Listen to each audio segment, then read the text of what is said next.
This is part 3 of Dignity's Urgent Call. If you haven't listened to parts 1 and 2, we encourage you to start there. But if you're jumping in now, here's what we're exploring together. Last time, Adil and I talked about the dangers of passing the victim mentality to the Muslim youth.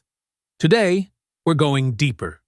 The main question, for my own understanding, is this: are we only reacting and defending, or are we taking responsibility to build, lead, and restore the dignity of this Ummah? So, defense versus responsibility. But that's kind of abstract for people. How do we make this concrete? بسم الله والصلاة والسلام على رسول الله صلى الله عليه وسلم. Let me tell you a story.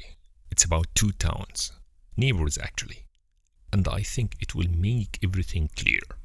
I'm listening. So, there were two neighboring towns. Theft and vandalism were on the rise in both. In the first town, people blamed the government. They spread angry messages every day. They reported all incidents, even some that were untrue. False news spread quickly. Families who could leave decided to move away. Those who stayed lived in constant fear. Unfortunately, crime increased in this town. It became a place where criminals felt safe. Sounds like a downward spiral. Exactly. Now, in the second town, people act differently.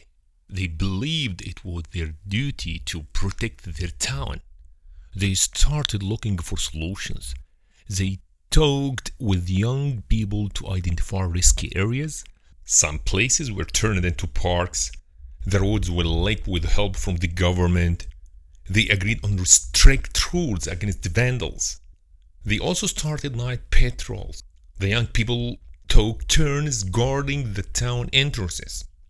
After this, crime decreased significantly.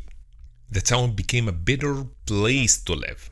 So, same problem, totally different outcomes. Right. This story shows us two different ways of facing problems.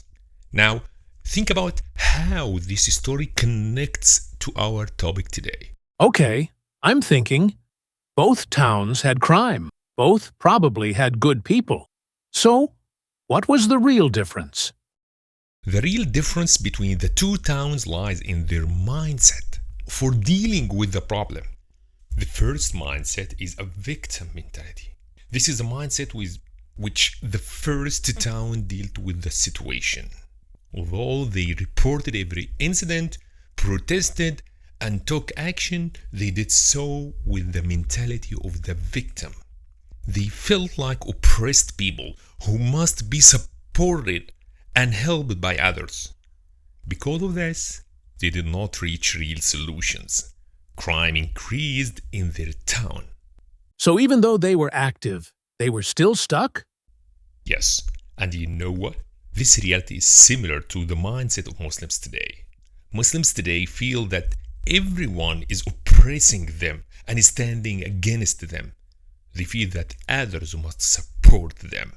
But I see there's some truth to that. There are indeed some people who are against Muslims. Yeah, I'm not against that. I'm not saying it doesn't exist. I'm saying we should not let our minds operate solely on that basis, because otherwise we will become passive recipients of actions, not active agents. Some Muslims try to defend what is happening to them, and they are good people, but they become passive recipients of actions. So what did the second town understand that the first one didn't? This happens by adopting a mindset of responsibility. If we return back to the story, we'll find, you see, the second town in the story we told took a different path. It took responsibility.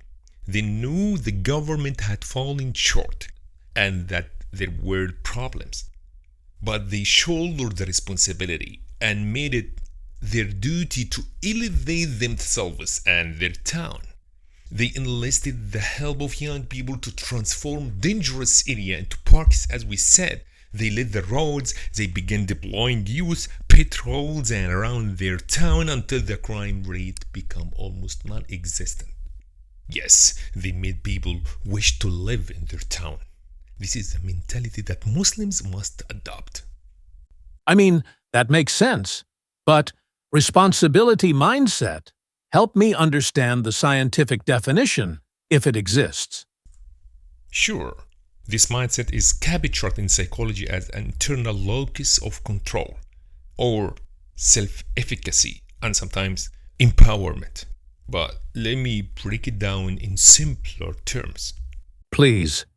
First, it starts with a question: when will we become worthy and qualified to restore Islam's glory and natural place? And the answer: this happens by adopting a responsibility mindset. Here is what that means. Young people believe their actions influence outcomes. And this belief, it relates to better health, strong commitment, and well-being. So believing you can make a difference actually changes you? Absolutely. Believe in the ability to manage actions boosts choices, effort, and perseverance during challenges.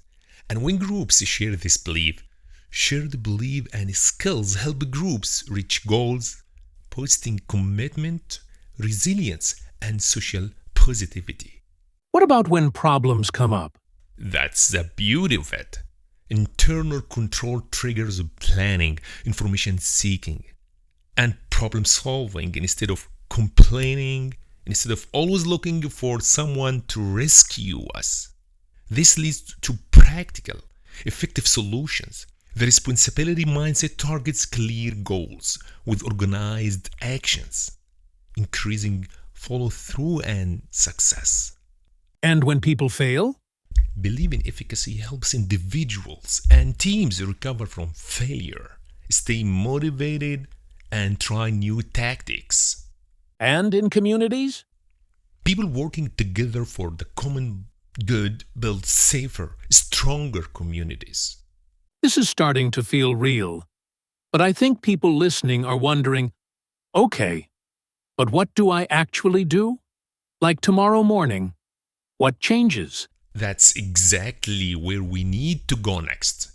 Then I wanted to list the practical steps that I, as an individual, and the Muslim community should take as well. Let's talk about real practical steps, things you can start doing right away. Let's do it. But we'll dive into those concrete steps in our next episode, inshallah. If this episode made you think, please like it, share it with someone who could benefit, and subscribe so you don't miss the next part. Wa assalamu alaikum wa rahmatullahi wa barakatuh.